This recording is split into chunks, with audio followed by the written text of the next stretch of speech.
Avant, seule mon opinion était importante. Je ne souriais jamais, je pensais tout connaître et je critiquais les gens. Peut-être cela était dû au fait que j'étais enfant unique et que j'avais été élevé seul, mais je ne pensais seulement à moi et seulement moi. Sans vous surprendre, je n'avais pratiquement pas d'amis et mon entreprise n'obtenait pratiquement pas de ventes. Jusqu'au jour où j'ai fait la découverte du merveilleux livre de Dale Carnegie, Comment se faire des amis et influencer les autres. Ce chef-d'œuvre a été une révélation. Je me suis fait plus d'amis de qualité et j'ai obtenu plus de ventes et contrats dans les mois qui ont suivi la lecture de ce livre que durant mon existence entière. Laissez-moi vous présenter les principes puissants mais simples contenus dans ce livre.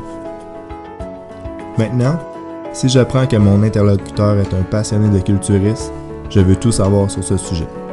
Si un autre me dit qu'il fait du piano, aussitôt je le questionne sur le sujet. Quand une personne me parle de leur enfant, je leur demande d'avoir une photo. Mais avant, je n'agissais pas ainsi. Dès que l'autre avait fini de parler, je parlais que de moi. Je n'avais pas compris le principe qui consiste à s'intéresser sincèrement aux autres. Henry Ford a dit « Si le secret du succès, s'il existe, c'est la faculté de se mettre à la place de l'autre et de considérer les choses de son point de vue autant que du nôtre. » Et pourtant, 90% des individus l'ignorent dans 90% des cas. J'ai exactement appliqué à la lettre ce principe pour obtenir des contrats pour mon entreprise. J'ai compris que je devais approcher mes futurs clients seulement en pensant à eux et non à moi, à régler leurs problèmes au lieu de penser à augmenter mon compte en banque. Principe numéro 2. Susciter un vif désir de faire ce que vous proposez. Aucun principe dans ce livre n'est aussi simple que le suivant, qui consiste à offrir à tous les gens qu'on croise notre plus beau sourire. Ceux qui n'ont pas de sourire à offrir sont ceux qui en ont le plus besoin. Alors n'hésitez pas à appliquer le principe numéro 3, qui consiste à sourire en tout temps, à chaque fois que l'occasion se présente. 99% des fois, l'être humain se juge innocent, quelle que soit l'énormité de sa faute. Pourtant, plusieurs se font un malin plaisir de critiquer les erreurs. Si nous savons que cela ne sert à rien, à quoi bon? La nature humaine est ainsi faite, nous désirons monter notre supériorité. Mais ceux qui sont capables de résister à la tentation de faire sentir aux gens qu'ils sont inférieurs ont un avantage énorme sur les autres. Nombreux sont ceux aussi qui se plaignent constamment. Ceci n'est certainement pas la façon de faire pour se faire apprécier. Principe numéro 4. Ne critiquez pas, ne condamnez pas et ne vous plaignez pas.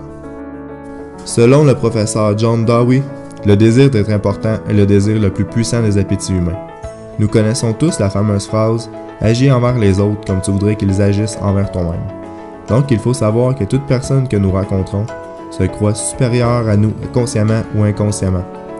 Au lieu de s'efforcer sans possibilité à gagner cette bagarre sans issue, pourquoi ne pas prouver subtilement que vous reconnaissez sincèrement son importance?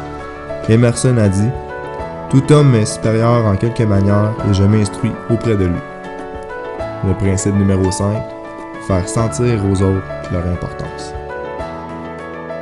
Deux patrons doivent régler le même problème survenu à leur entreprise par un employé compétent, mais ils s'y prennent de manière différente. Le premier dit « L'erreur que tu as commise est inacceptable, tu devrais avoir honte.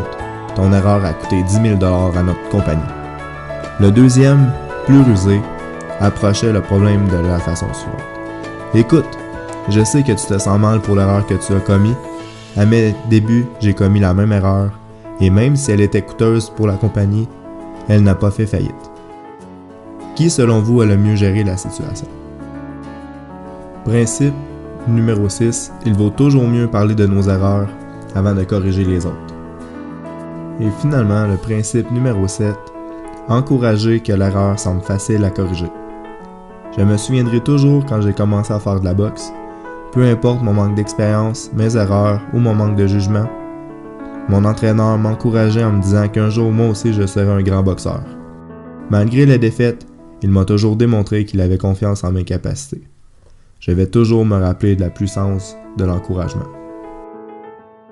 En conclusion, chaque fois que je dois prendre la parole, je me demande si je vais faire plus de bien ou de mal, et si j'ai un doute, je choisis de ne pas parler si les circonstances me le permettent. Appliquez les principes simples mais efficaces de ce livre et vous verrez votre vie s'améliorer. Merci d'avoir pris le temps de regarder cette vidéo. S'il vous plaît, laissez-moi vos commentaires et si vous avez aimé, cliquez sur j'aime. À bientôt et bon succès.